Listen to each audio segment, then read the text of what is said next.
Bonjour à tous et bienvenue dans ce premier cours oral, rappel de cours pour les étudiants de la Princeps Academiae. Ce cours, destiné au N1, portera sur l'interface graphique de Supremacy 1914. En raison de diverses contraintes techniques, j'essaierai de faire au plus vite. Ainsi, pour des informations plus précises et plus complètes, veuillez vous demander ou vous en référer à vos professeurs. Sur ce que vous voyez, nous sommes sur une partie quelconque, Gold, dans lequel je joue les États-Unis du Sud. Vous voyez ainsi que les pays, les troupes et bâtiments que je vois sont les miens. En haut à gauche, vous avez l'onglet Profil. Vous pouvez cliquer dessus. Les informations qui s'y trouvent sont assez explicites. Changez votre titre, changez votre nom, changez de portrait, changez de drapeau, et ne pas oublier, lorsque vous changez quoi que ce soit, de sauvegarder les modifications. Au-dessus, vous voyez la barre de ressources. Il y en a de plusieurs types, subdivisées en 4 catégories. Les ressources financières, c'est-à-dire l'argent, la nourriture, que composent le blé et le poisson, les matériaux, que composent le bois et le minerai de fer, et les ressources énergétiques, que composent le gaz, le pétrole et le charbon. Nous verrons plus en détail ces ressources dans le cours sur les ressources précisément. En bas à gauche, vous voyez la mini-carte. Elle ne vous sera pas très utile, mais elle a tout de même l'avantage de montrer de façon graphique les gros regroupements de troupes sur la carte. Ainsi, vous voyez ici, juste à l'angle haut gauche de la zone en blanc, vous voyez un petit cercle bleu clair qui représente une concentration importante de troupes dans cette zone-là. De même, à l'est, au nord de la Grèce, vous voyez une multitude de petits points représentant eux aussi à la proportionnelle des concentrations de troupes. Notez bien que vous ne pouvez pas voir les grandes concentrations de troupes sur les provinces que vous ne pouvez pas voir, c'est-à-dire les provinces en grisé qui sont en dehors de votre champ de vision. Il existe 3 types de zoom. Le zoom de vue stratégique, qui permet d'avoir une vue globale des opérations. Ainsi, avec ce gros carré, je vois qu'il y a beaucoup de troupes dans cette zone. Je peux voir également assez rapidement quelles provinces sont en train de se révolter ou quelles conquêtes ont lieu. Et je peux également prendre des décisions à petite échelle. Le zoom national, lui, est peut-être le meilleur compromis entre une vue stratégique et une vue tactique. Dans cette vue, ce sera sans doute la vue que vous utiliserez le plus pour choisir quel bâtiment construire et quelle stratégie économique emprunter. La vue tactique, elle, vous servira plutôt pour coordonner vos assauts. C'est la vue avec le zoom le plus élevé et donc la vue la plus pratique pour coordonner des actions au pixel près. C'est cette vue-là que je veux vous voir utiliser si vous devez lancer des opérations militaires. La carte est modifiable assez aisément. Il y a 3 types de vues. La vue stratégique, celle que vous voyez depuis tout à l'heure, où on peut voir les troupes. La vue économique, elle, vous donne un aperçu de votre pays sous forme de tableau. C'est moins graphique que la vue stratégique, mais c'est beaucoup plus pratique. En effet, ici vous avez tout votre empire sur un seul écran et c'est beaucoup plus gérable. Vous pouvez voir les bâtiments construits, les bâtiments en train de se construire et même les bâtiments que vous voulez construire. De même pour les unités. Alors vous pouvez classer ces provinces en cliquant sur les différentes colonnes, les classer par bâtiment. Par exemple ici je les ai classés par ordre d'usine, mais je pourrais très bien les classer par ordre de forteresse. Voilà, les forteresses de niveau 3 apparaissent en premier, puis celle de 2, puis celle de 1. Vous pouvez, depuis cette vue, noter que lorsque je passe mon curseur sur une province, la province en question apparaît en surbrillance sur la carte. Vous pouvez, depuis cette zone, depuis cette vue, construire ce que vous voulez. Petit pro-type, vous pouvez, grâce aux commandes Windows, c'est-à-dire CTRL si vous êtes sur Windows ou POM si vous êtes sur Mac, sélectionner plusieurs provinces en même temps. Par exemple, avec CTRL plus clic, je sélectionne autant de provinces que je veux, et si j'ai envie de construire dans ces provinces une forteresse, remarquez que le prix n'est pas le même que celui d'une seule forteresse, et pour cause, si je clique dessus, ce sont toutes les forteresses qui se lancent. Alors, pourquoi ne s'est-elle pas construite sur Atlanta? Mystère et boule de gomme. Enfin bref, dans la théorie, ça marche. Autre raccourci, vous pouvez cliquer sur une province et appuyer sur Shift plus clic. Là, cela va sélectionner toutes les provinces entre la première province sur laquelle vous avez cliqué et la seconde. C'est très pratique pour sélectionner tout votre empire lorsque vous avez 200 provinces. Prenez garde par contre, parce que ce raccourci a tendance à faire bugger la plateforme. Il essaie d'ouvrir plusieurs informations en même temps et ça a tendance à le ralentir. Enfin, la vue d'espionnage, elle, regroupe l'ensemble de vos rapports d'espionnage. En l'occurrence, regardez cette icône rouge, on voit que j'ai 2 espions sur Washington. J'ai reçu à minuit un rapport qui m'a dit ce qu'il s'était passé cette nuit-là.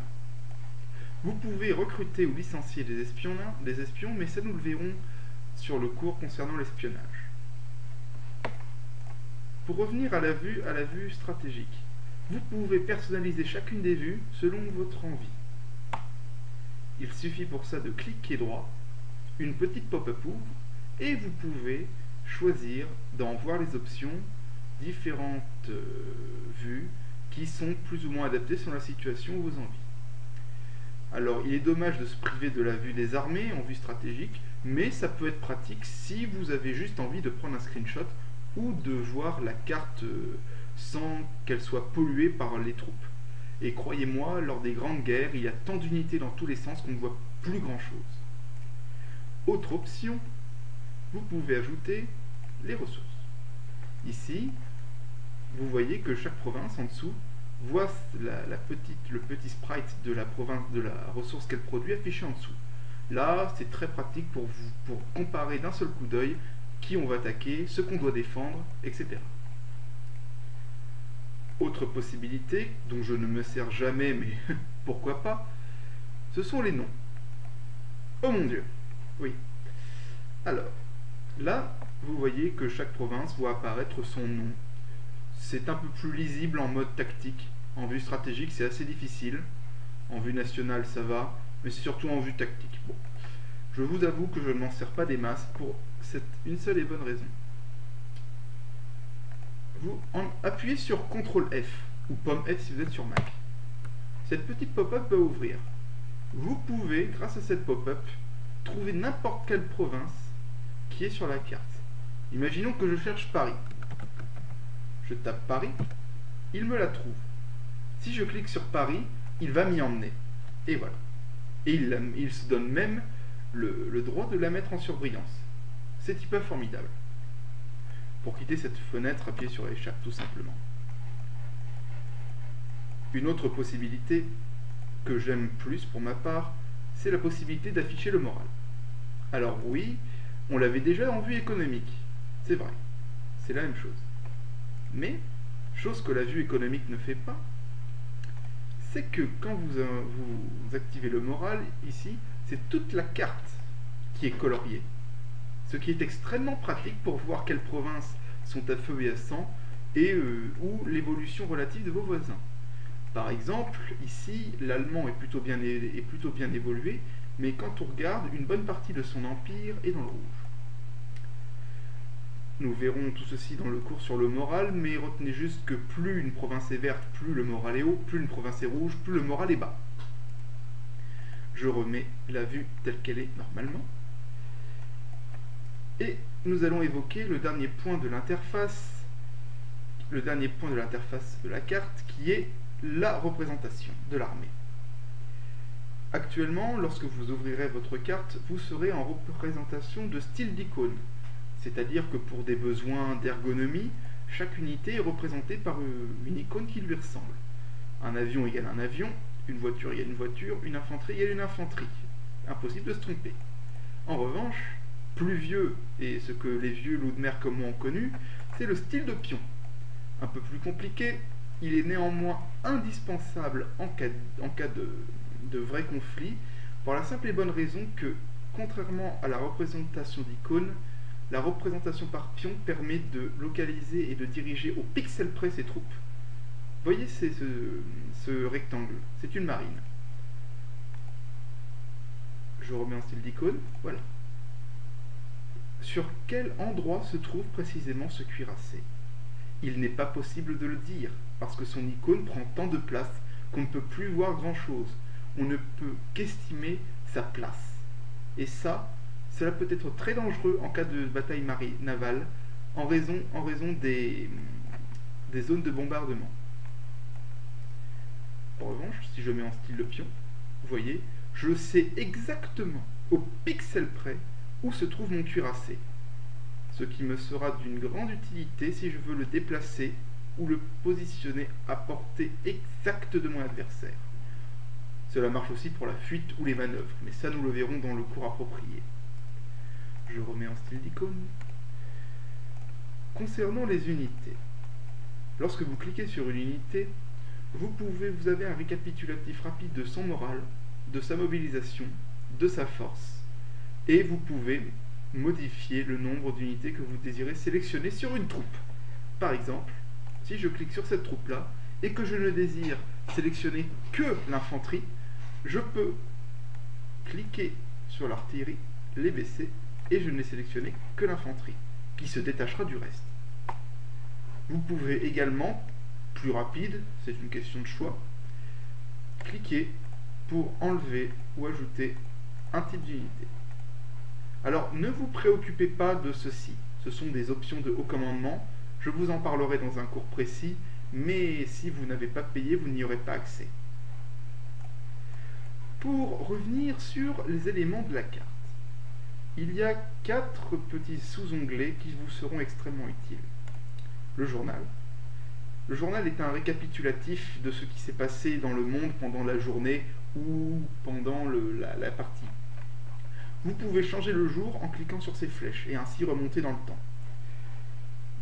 Prenez garde à bien lire le journal car c'est un bon récapitulatif des pertes, des bâtiments construits, des bâtiments endommagés, voire même des espionnages, et c'est également un moyen de s'exprimer. Si vous cliquez sur rédiger un article, vous pouvez écrire ce que vous voulez et le poster. C'est un moyen roleplay de s'exprimer dans la partie. En haut à gauche, vous avez l'index de puissance. Il récapitule les points qui sont calculés par un subtil calcul de morale corrélé au bâtiment construit et aux points des autres joueurs. Nous l'évoquons plus en détail dans un autre cours, celui du moral. Si je ferme, je peux ouvrir l'onglet diplomatie. Alors, vous avez, depuis le nouveau design, l'ensemble des joueurs qui sont répartis en petits onglets, un par joueur. Vous avez un récapitulatif diplomatique des statuts que vous avez avec cette nation. Il en existe 6, mais vous n'aurez accès à que 5 d'entre eux si vous n'êtes pas du haut commandement. Le statut le plus extrême, la guerre, est le cas où vous allez essayer tout simplement de conquérir ces territoires. Il se traduit par un malus de 5 au moral, mais ça nous le verrons dans le cours approprié. L'embargo commercial, lui, sert juste à 2 choses. D'une part, manifester votre désapprobation à l'action ou au comportement d'un joueur, et à empêcher que ce joueur vous achète des ressources, ou empêcher qu'il vous en vende. Le statut de paix et le statut neutre, c'est le statut par défaut avec tous les joueurs. Le statut droit de passage permet aux joueurs de se déplacer dans votre territoire et vous de même, mais il ne permet pas de voir vos unités réciproques.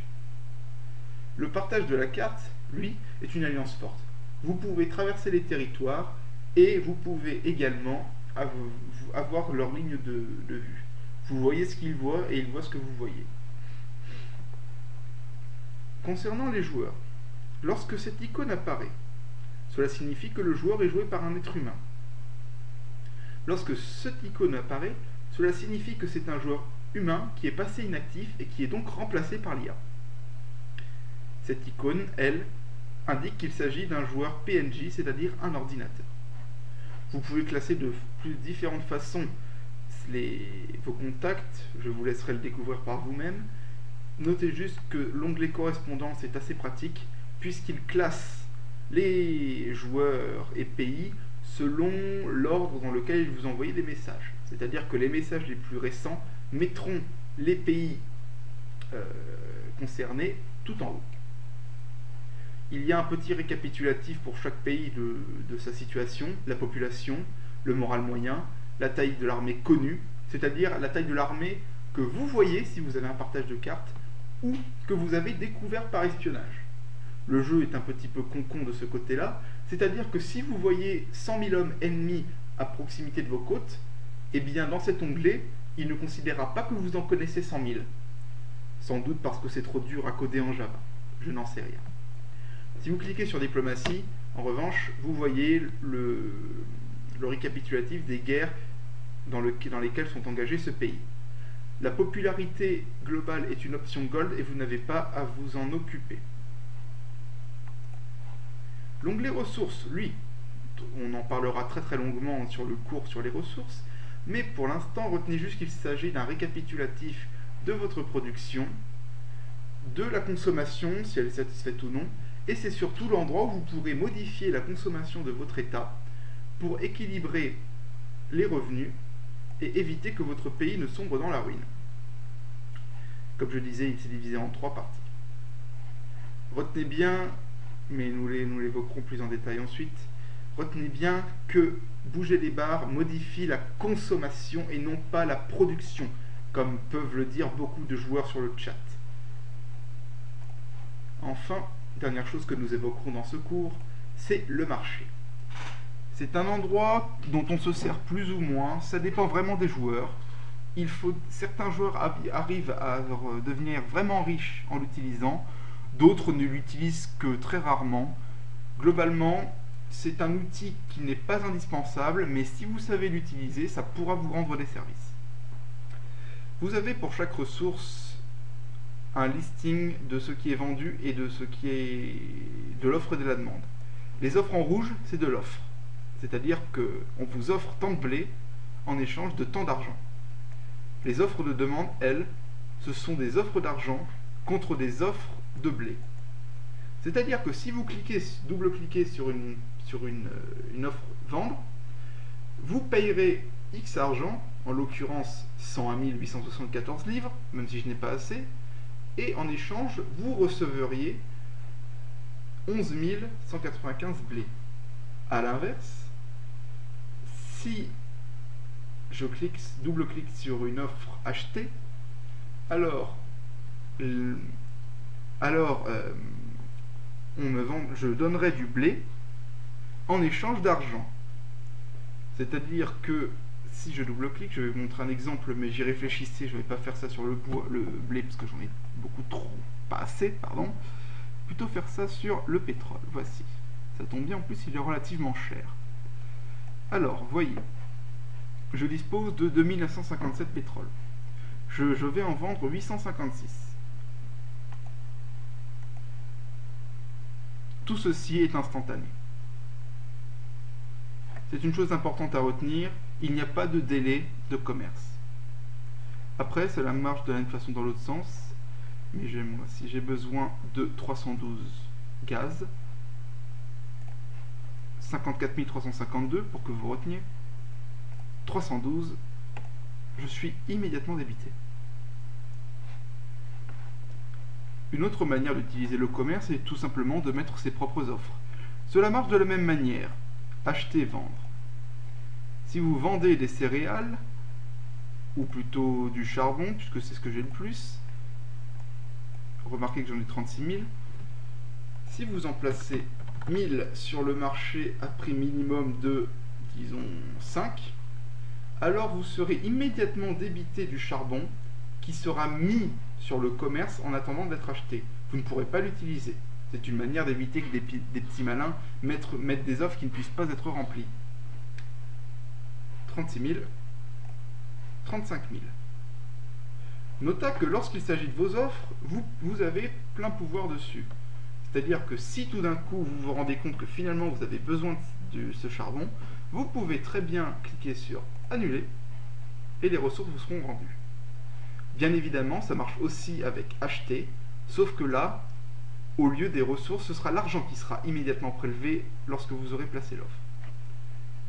Dans l'onglet de droite, même si je ne m'en sers pas beaucoup, c'est juste le récapitulatif des ressources que vous avez achetées ou vendues. Voilà, je pense avoir fait le tour de l'interface, j'espère que ça fait moins d'1 heure, je vais regarder ça de suite, et je vous souhaite à bientôt pour un nouveau cours de la Princeps Academiae.